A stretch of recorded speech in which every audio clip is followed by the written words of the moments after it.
हाँ का ढूंढ रहे हो? फगुनी चल गई लिगा दीदी। हाँ, ओकरा काम रहे, हम तपन से कहली कि एकरा के गाड़ी से पहुंचा द। ओह, वैसे अच्छा ही भल दीदी कि फगुनी के आवे से कम गौरी के अपन नाम तो पता चलल। हम लोग तो बता ही ना पावत रही, उल्टा हम कह दिली कि हम लोग ओकरा जन भी ना करेली। बाकी रीना एगो गड़बड़ हो गई, जाने लो। फगुनी जब गौरी से कहली कि वो ओकर दोस्त है, तो गौरी पूछली कि तू हमार घर पहचाने लो, तो हमके घरे ले चला। तो फिर अब कहाँ हुई दीदी? फगुनी कहाँ कहली? फगुनी जैसे तैसे मैनेज कर लेली। वो कहली कि वो काम पर जा रहा है, सांझ के समय आके ले जाए। तब सांझ के कहाँ हुई दीदी? गौरी तो घरे जाए चाहिए। का कल जा सकेला? कोनो बहाना बना दे कि फगुनी आज ना आ पा रहा है। सब हमार गलती है। ओ दिन अन्नपूर्णा के केक काटत समय गौरी ये तरह अचानक चलैली कि हम अचानक हड़बड़ा गईली। हमके समझ में ना आयल कि का बोली, और झट से कह दिली कि हम लोग ओकरा जन भी ना करेली। घर के सामने एक्सीडेंट भइल, यही से यहाँ ले आईली। काहे खुद के दोष दे रहे हो? डॉक्टर साहब कहले बड़न ना कि ओकरा पुरान सब बात अपने आप याद आ जाये। आप ना समझ रहे हैं दीदी। डॉक्टर कहलन काहे कि हम झूठ बता चुकल रही, एगो झूठ के ढके खातिर और एगो झूठ। हमके डर लाग रहा दीदी, कब का मुंह से निकल जाए समझ में ना रहा। हम लोग के थोड़ी का सावधानी बरते के पड़ी। डॉक्टर साहब कहले बड़न ना ओकरा के पुरान फोटो दिखावे खातिर। वही तो ढूंढ रहा है दीदी, सब एल्बम ढूंढ लीली, कोनो में ना मिलल दीदी। का करी अब? तू अच्छा तरह से ढूंढा, जरूर मिल जाये। नहीं की दीदी, आप आई ना देखी, ये एल्बम में रहे। हाँ, एकरा में तो बहुत सा फोटो एक भी रहे। फोटो नहीं खे।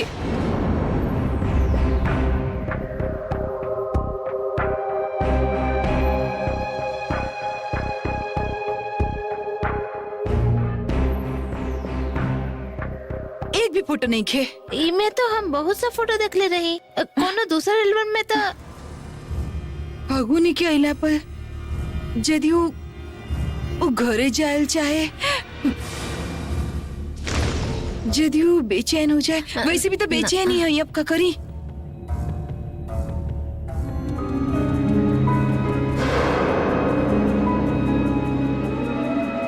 हाँ?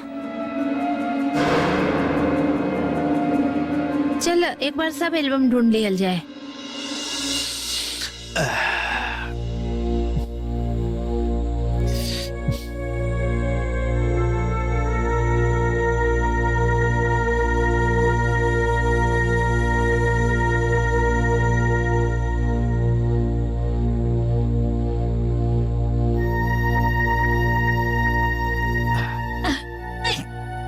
अरे अब का भइल? अरे फोटो। हाँ फोटो तो हाँ, बाकी हमके लड़की के फोटो कहाँ दिखा रहा लो? बेटा का ब्याह तय कर दिलू या हमके फिर से ब्याह करे के पड़ी? बाप रे, हमेशा से चिढ़ के काहे बोलेली? हाँ, हमेशा ऐसन मत करल करी कह देते हैं। हाँ, ऐसन कहब तो केहू दूसर के संगे हम ही ब्याह कर ले। ए तो ज्यादा बकवास मत करा। हमेशा बेवकूफन जैसे बात करत रहलो, बक बक बक बक करत रहलो। कुछ काम कर रहा नहीं, कर ले बेदा ना। हम यहाँ बकवास करे नहीं क्या आइल? ई सब गौरी के फोटो हो।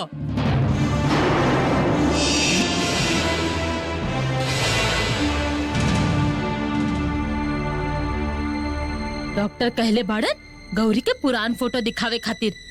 पुरान फोटो देखी तो ओकरा के पुरान बात याद आ जाई। ई सुन के दीदी कहली कि पुरान एल्बम में ओकर बहुत सा पुरान फोटो हो। ई बात सुनने के बाद दीदी के फोटो निकाले से पहले ही हम चोरी करके एल्बम से ओकर सब पुरान फोटो निकाल के ले आएली। अब सुनीता, सच में तू एको पहेली हो। विश्वास कर, हम तो के जितना बेवकूफ समझली असल में तू हो ना। अरे धीरे धीरे तुम्हारा दिमाग खुल रहा। अति सुंदर काम कैलू तू, हमार सोच से भी बाहर।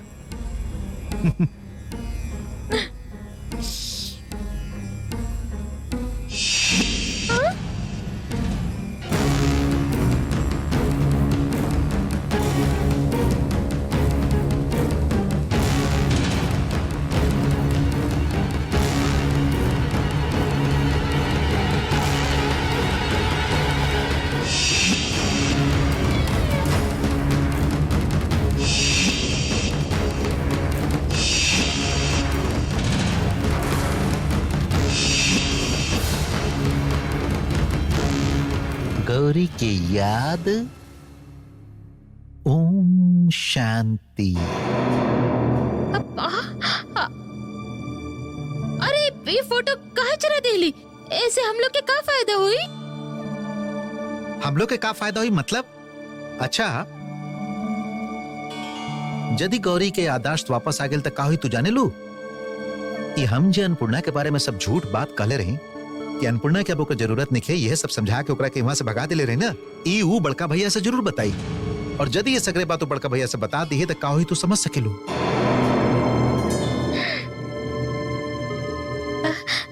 अब तो शायद वो ना बता पाई, ना बता पाई, है ना बोली ना काला बता अक्षर पाई। भैंस बराबर एकदम सही है। तुम्हार दिमाग में कुछ नहीं है, खाली भूसा ही भरल है। अरे सुन रहा ना कि गौरी सब कुछ भुला चुकल है, ओकरा कुछ नहीं है याद, तो कैसे बताई? ए सुनी, हमार दिमाग में भूसा ना भरल है, भाई जैसे दिमाग ना हो, हमरा चलते ही फोटो मिलल ना। कौन सा फोटो? अरे ओ, आपके का दिमाग। अपन दिमाग से गोबर निकालो और हमके काम करे दे प्लीज।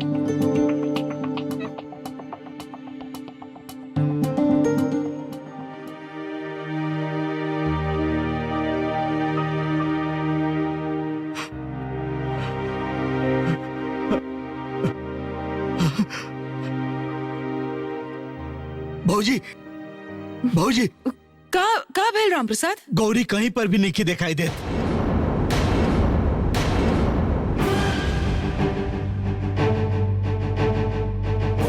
का मिलना रहा है का मतलब?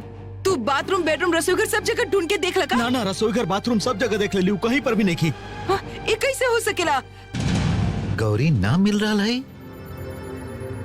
वो कहवा जा सकेली? ओकरा कुछ याद तो ना आ गई? पुलिस के या बड़का भैया के सब बतावे तो ना चल गई? और फिर से सब का हो गई? वैसे भी ओकर याददाश्त खो गई। ना वो कहीं ना जा सकेली। कहाँ जाई वैसे? ना ना ना ना ना, हम लोग गौरी के ये तरह कहीं जाए ना दे सकेली। भौजी, हम थोड़ी का बाहर जाके खोजत हई। ना तू ऐसे मत जा, हम शांतनु के फोन करत है, तू रुका। ना सड़क उड़क कहीं पर भी गौरी के हमके ढूंढे कहीं पड़ी। भौजी भौजी हमके जाए दी, हम जाते हैं। भौजी राम प्रसाद रुका। ठीक है, तू अकेले गौरी के ढूंढे जाइबा? हाँ?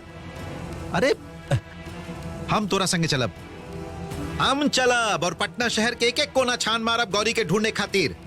गौरी के ढूंढ निकाल अभी राम प्रसाद, तू अकेले नहीं खा, हम हई तोरा संगे, चला।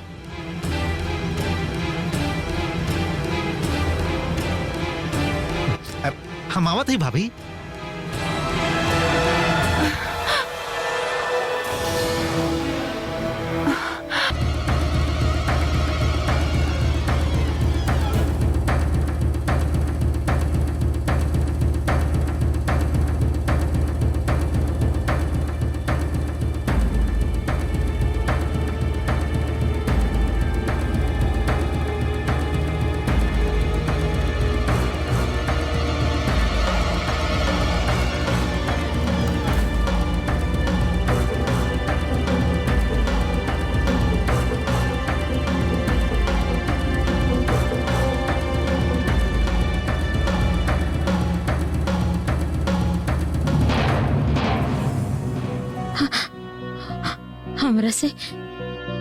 हमरा से सब लोग झूठ बोल रहल बाड़न, सब हमरा से कुछ छुपा रहल बाड़न।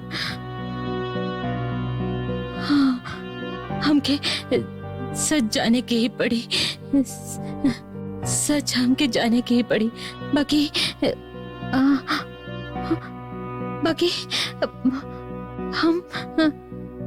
हम ये कैसे जान पाए? कैसे जान पाए हम?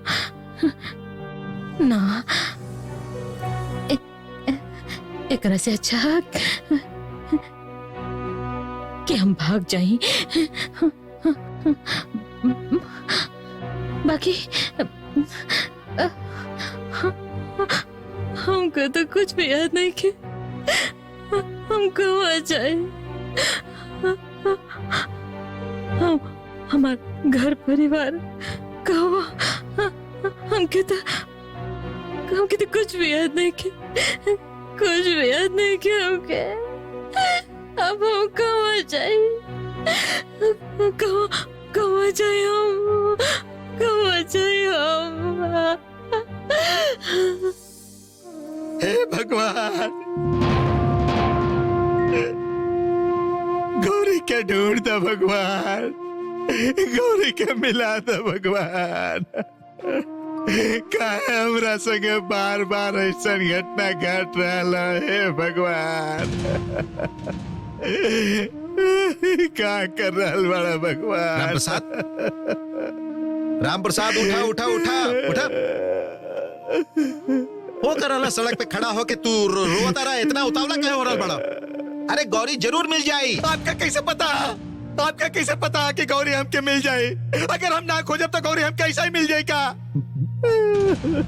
छोटका साहेब इतना जोर दे के ही कैसे कहा तारन?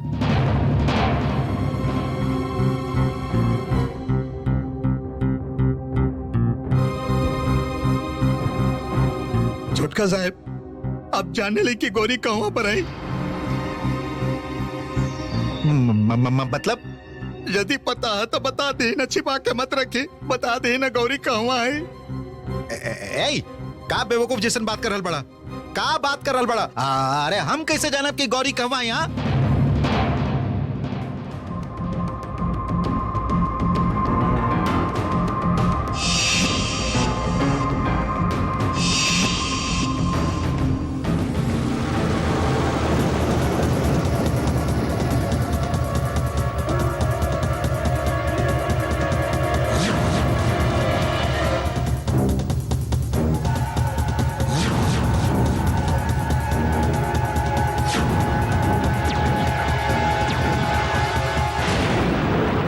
प्रसाद, तू ऐसे कहीं देख रहा बड़ा हमके? तो हार हिम्मत इतना बढ़ गई? आंख नीचे करा, आंख नीचे करा। जा कहीं और जाके ढूंढ, जा।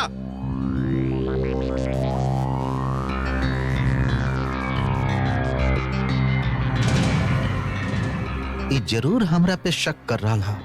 ओकरा लग रहा कि पूरा कहानी में कहीं न कहीं जरूर हमारा हाथ है। जानेली दीदी, जयश्री फोन कैले रही, वो बतावत रही कि अन्नपूर्णा ओकरा से कहले कि अन्नपूर्णा ही देख ले कि गौरी ओकर बर्थडे की खिड़की से बाहर फेंक दिले रही। ई का असल में ओकरा कुछ याद नहीं के ना, वो विश्वास ना कर रहले, सबे पर शक कर रहले, यही से शायद। अब का होई दीदी, यदि गौरी ढूंढला पर भी ना मिली था, भगवान का हमरा संगे ऐसन कर रहल बाड़न। एक की बात एक घटना का करिए अब। तू चिंता मत करा, थोड़ी का सा धीरज रखा, वो मिल जाये। ये आसपास ही कहीं होई, कहाँ जाई? कहाँ पता दीदी, हम लोग तो पूरा घर छान मरली, कहाँ नहीं के। भैया के फोन करके बता देना। हाँ, ये ठीक कल हमके शांतनु के फोन करके चाहिए।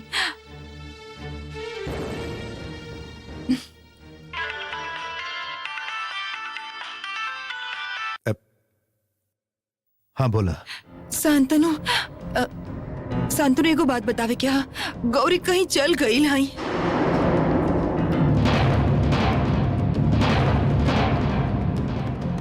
का मतलब? हम बाहर हॉल में रही, रामप्रसाद अचानक आके बतौलस कि गौरी ना मिल रहा लाई। ओकरा बाद हम सभी मिलके पूरा घर छान मर रही। शांतनु गौरी कहीं पर भी नहीं कि रामप्रसाद गौरी के ढूंढे निकलल। का करी बताई ना, हमके तो कुछ सूझना रहा। यदि गौरी नहीं की मिलल तो ढूंढला पर भी ना मिलल, ऐसा कैसे हो सकेला? अरे वो जाई कहाँ? ओकरा अच्छा से ढूंढा। अब जल्दी से आ जाए, हमके बहुत डर लग रहा है। हम आ रहा है। हम और दीदी का करी कुछ समझ में ना आ रहा। रखत है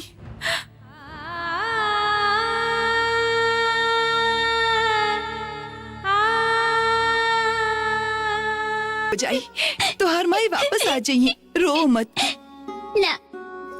हम जब तक एवा पर है, माई कभी ये वापस ना आई। माई हमके प्यार ही ना करेली, हमके देखकर भी पसंद ना करेली। ना इससे ना कहल जाला। तो हर माई की तबीयत खराब है ना, ऐसे तो के नहीं की पहचानत। जब सब कुछ याद आ जाये तब तू देखी है, पहले से भी ज्यादा प्यार तो के करी है। रो मत। अन्नपूर्णा, इतना रो काहे रहल हो बिना वजह?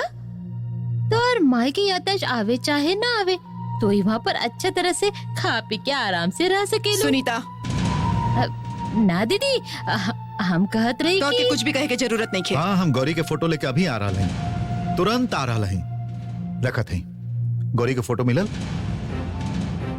हम आपसे कहले तो रहे कि गौरी के पुरान फोटो हो जब वो ब्याह के बाद ही घर में आयल रही तब के। हाँ, ओकरे से काम चल जाई, फोटो दे दा।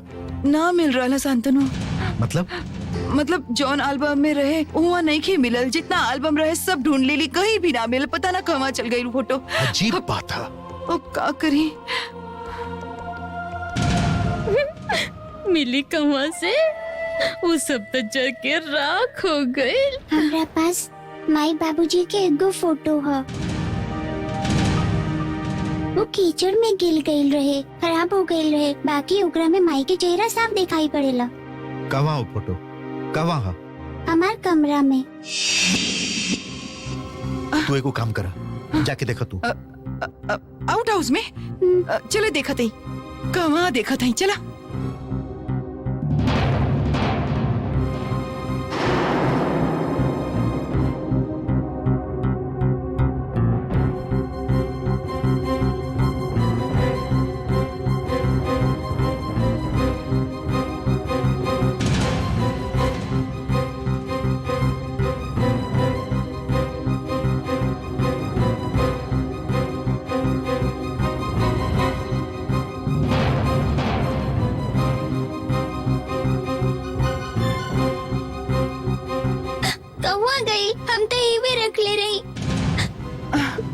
बाकी अभी तो ना मिल रहा, अब का होई? रीना, भैया इंतजार करत आरन, वो फोटो लेके पुलिस स्टेशन गई है, फोटो मिलल का? पर दीदी, अन्नपूर्णा तो अच्छे से सोचा, तू कहाँ रख ले रहू फोटो? लास्ट कहाँ देख ले रहू तू? कहीं और तो ना रख ले हूँ? ना, कहीं भी न रखेली।